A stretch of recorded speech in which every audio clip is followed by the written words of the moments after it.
നിങ്ങളുടെ ഇഷ്ട പരമ്പരകൾ എക്സ്ക്ലൂസീവായി സൺ നെക്സ്റ്റ് ആപ്പിലൂടെ തികച്ചും ഫ്രീ ആയി ഇപ്പോഴേ ആപ്പ് ഡൗൺലോഡ് ചെയ്യൂ. പാലും പത്രവും വിൽക്കുന്ന ജോലിയും കൂടി ഞാൻ കൊണ്ടു നടന്നു. ഒരു കുടുംബജീവിതം ഞാൻ സ്വപ്നം പോലും കണ്ടിട്ടില്ല.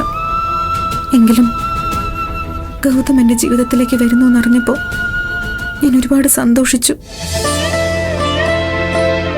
എന്നാ ആ സന്തോഷത്തിന് അധികം ആയുസ്സുണ്ടായില്ല. നമുക്കിടയിലേക്ക് ശിവാനി വന്നതോടെ ഞാൻ ആ മോഹം മനസ്സിൽ പൂട്ടിക്കെട്ടിവെച്ചു. ഏതാണ്ട് അതേ സമയം തന്നെ വസുന്ധരാന്റി എന്റെ ജോലി നഷ്ടപ്പെടുത്തി. ജീവിതം വഴിമുട്ടി നിന്നപ്പോഴും ഞാൻ ദൈവത്തെ ശപിച്ചിട്ടില്ല. കൂടുതൽ സ്നേഹിച്ചു. അതിന്റെ ഫലമായിട്ടാവാം ദൈവം എനിക്ക് ഗൗതമിനെ തന്നെ സമ്മാനിച്ചത്. ഈ ലോകത്ത് ഞാൻ കണ്ട ഏറ്റവും നല്ല മനുഷ്യന്റെ ഭാര്യയായതിനപ്പുറം എനിക്ക് എന്ത് സന്തോഷമാണ് വേണ്ടത്?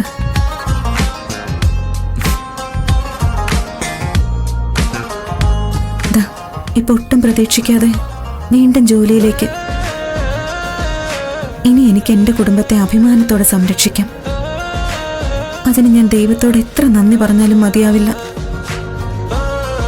ഹലോ മിസ്സിസ് നിധി ഗൗതം, ജോലി കിട്ടിയതിന് നന്ദി പറയേണ്ടത് ദൈവത്തോടല്ല, എന്നോടാ. ഓ പിന്നെ, നമുക്കിടയിൽ എനിക്ക് അനുകൂലമായി നറുക്ക് വന്നതുകൊണ്ടാ എനിക്ക് ഈ ജോലി കിട്ടിയത്. അതും ദൈവം തന്ന ഭാഗ്യം തന്നെയാ. ഇപ്പൊ ഇരുന്ന് ചിരിക്കുന്നു. നറുക്ക് ശിവാനിക്കാണ് വീണിരുന്നതെങ്കിൽ ഈ കാറിൽ ഈ സീറ്റിൽ അവളിരുന്നേനെ. സെക്രട്ടറിയായിട്ട് ശിവാനിയെ മനസ്സിൽ കണ്ടെന്ന് വസുന്ധരാന്റിയോട് പറയുന്നത് ഞാൻ കേട്ടു. ഞാൻ അങ്ങനെ പലതും അമ്മയോട് പറഞ്ഞെന്നിരിക്കും.